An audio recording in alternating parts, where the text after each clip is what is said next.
Usap-usapan ngayon na nakita sa loob ng isang sasakyan ang nawawalang beauty queen na si Catherine Camilon base sa salaysay ng dalawang bagong saksi. Sa latest update na inilabas ng pamunuan ng Philippine National Police, malaki ang maitutulong ng paglantad ng mga naturang witness sa paglutas sa kaso ni Catherine.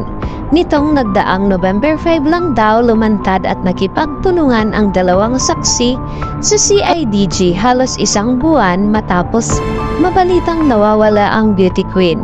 Ayon sa naging revelasyon ng mga saksi, nakita raw nila ang grade 9 teacher at naging kandidata sa Miss Grand Philippines 2023 na pag nasa sasakyan na nakapark sa bakanteng lote sa isang subdivision.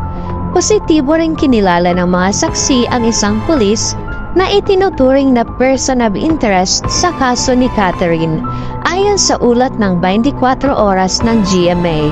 Ayon kay Major General Romeo Carabat Jr., CIDG Director, umiihi dun sa lugar nakita ng isang suspect natin at nilapitan at tinutukan sila ng kaya they were able to identify.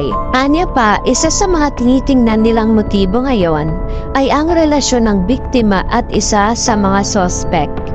Sa salaysay ng mga witness, nakita raw nila ang tatlong lalaki sa nasabing lugar. Ayon kay Karamat, nakita nila yung biktima sa ulo, inililipat from the victim's car to another car at nakita nila nililipat ng tatlong lalaki, sabi pa ni Karamat.